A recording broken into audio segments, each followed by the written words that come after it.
Hello. Now, continuing our work in geometric sequences, we're looking at this situation here. 3 consecutive terms of a geometric sequence are given by x, then 8, and 14x plus 4. Find x where x is an element of n. Now this jumps out at me. In an exam, this will be a restriction that becomes important at the end. So I'd be writing that down at the bottom of my answer box to remind me of that constraint when I'm doing my exam question. But for here, I don't know exactly where this is going to finish, so I'm not going to write it, but I'd be writing it down in the bottom corner where I was going to give my final answer. So I have my terms here. So I don't know whether this is first term, second term, or third term, but I do know that they are consecutive terms. So I have Tn, Tn plus 1, Tn plus 2. So what do I know if I've got a geometric sequence? What connects each of the terms in that sequence? Well, what connects them is that OR must be the same for each of them. The common ratio, Tn all over Tn minus 1, must be the same all the time. So if I have 14x plus 4 divided by 8, it must be equal to or the same as 8 divided by x, because they must both be equal to OR. So OR must be equal to 8 all over x, this term divided by this term, and OR must be equal to 14x plus 4 all over 8, this term divided by the previous term. So any term divided by the previous term must be equal to the common ratio, which means they must be equal to each other. So if I write that down, it's 14 all over 8. I now recognize that I have an equation involving fractions. I don't like fractions, so I'm going to try and get rid of them. So what's my lowest common denominator? It's going to be 8x. So here I need to multiply by x above and below. Here I need to multiply by 8 above and below. So I get 64 all over 8x is equal to 14. Should be an x there.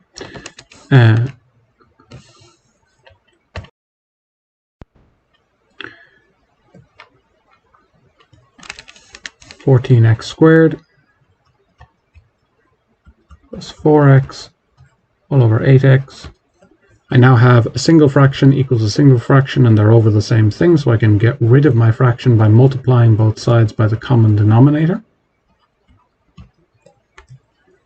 And I end up with 64 is equal to 14x squared plus 4x. And I recognize that I have a quadratic, so I'm going to get everything into one side and solve the quadratic.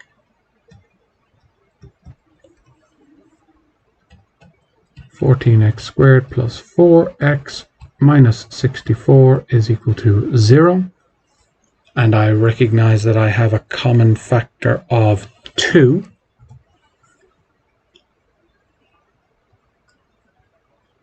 So if I divide both sides by 2,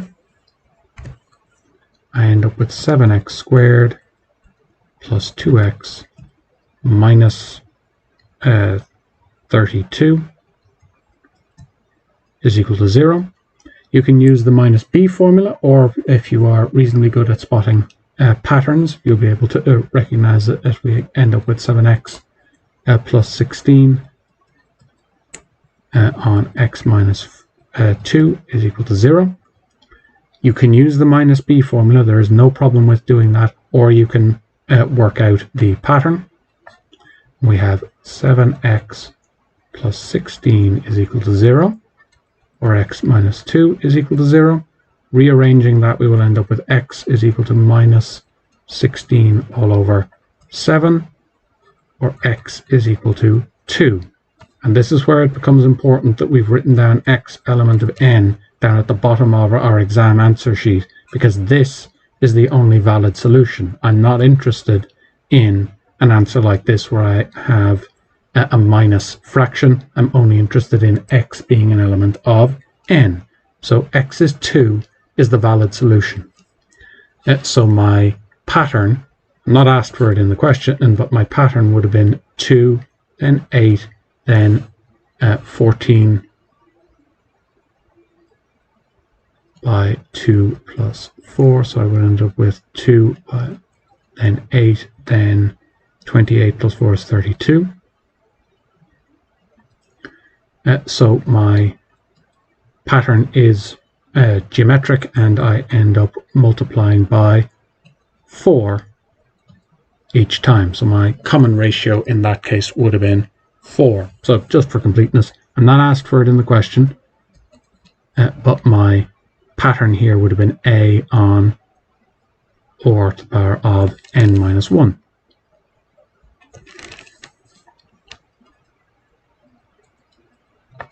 Just to complete out, that's what the nth term for that pattern would have been. X is what we're asked for in the question. This is simply an addendum to show you how it would have worked out. Now, in another style of question, I'm going to write it out first now. If we're told that we have a geometric series, or geometric sequence, I should say, and the product of the first 3 terms is 512, and the sum of the first 3 terms is 28. If the common ratio is greater than 1, find or the common ratio.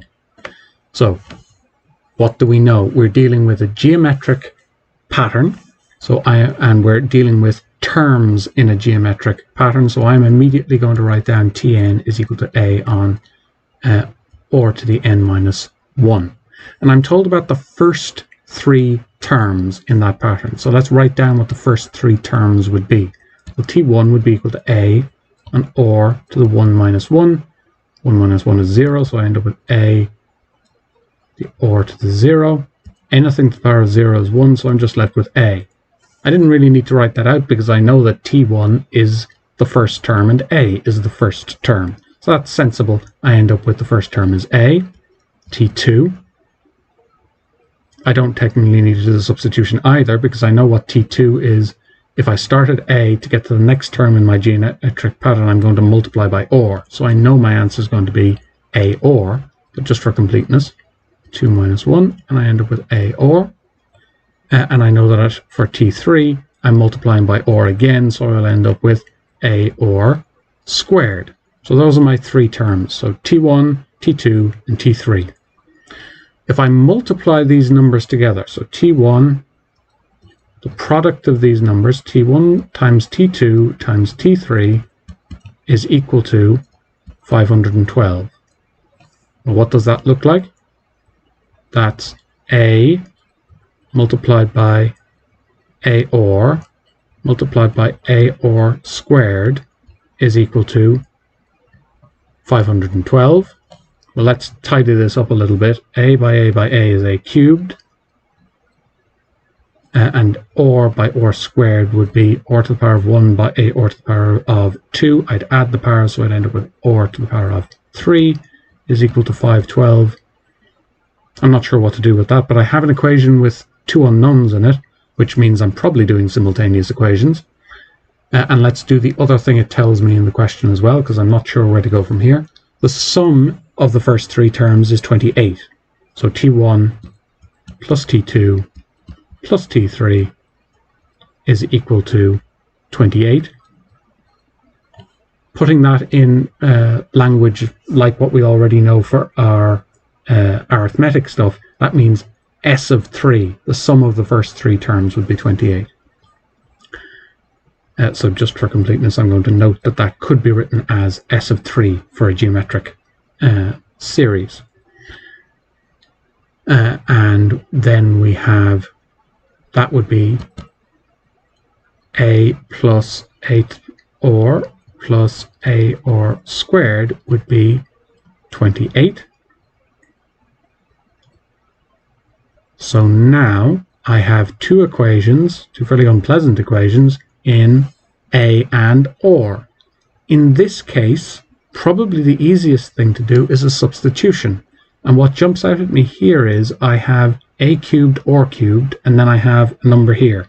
If this ends up being a cubed number, as it probably has to for a geometric series like this, I'm going to end up being able to substitute a or into this equation. So let's try and tidy this equation 1 up here. And I'll call this equation 2.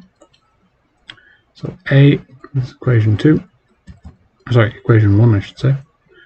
A cubed or cubed is equal to 512. If I get the cube root of both sides,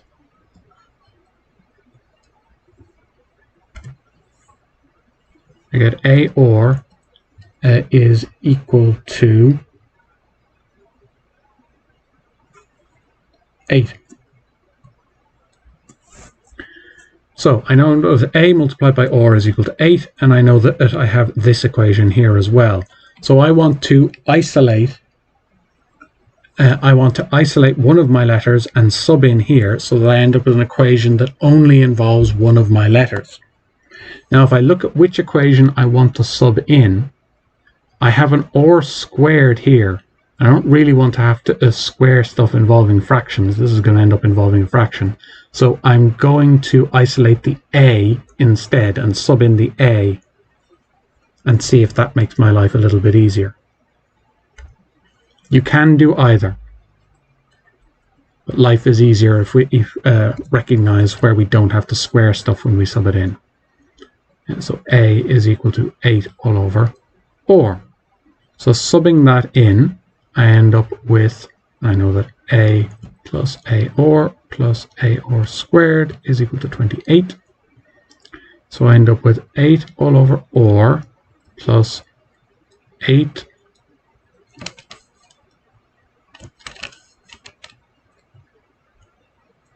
all over or by or plus 8 all over or by or squared is equal to 28. So 8 all over or plus 8 or is equal to 28. I see I have a fraction here and I don't like it, so I'm going to get rid of my fraction. My lowest common denominator is or. As this is a very straightforward one, you can just multiply both sides by or if you are comfortable with that, or you can get everything over or and then multiply by or, whichever you prefer. But when I do that, when I get rid of my fraction, and again the overriding guidance here is get rid of fractions where you see them, I now recognize that I have a quadratic. When I solve that quadratic, when I rearrange that quadratic, I am going to end up with 2or minus 1 is equal to 0, or minus 2 is equal to 0, so or is equal to a half, or is equal to 2. Now either of those answers don't immediately jump out as being problematic, but then I remember the constraint I was given right up at the top of the question, and we remember in an exam we're going to write this down at the bottom when we're starting our work, and we are going to see which one of these answers am I going to accept. I'm going to accept or is equal to 2 because 2 is greater than 1. I'm not going to accept or as a half because a half is less than 1. So this is the answer that I am going to accept. And that is what I need for my geometric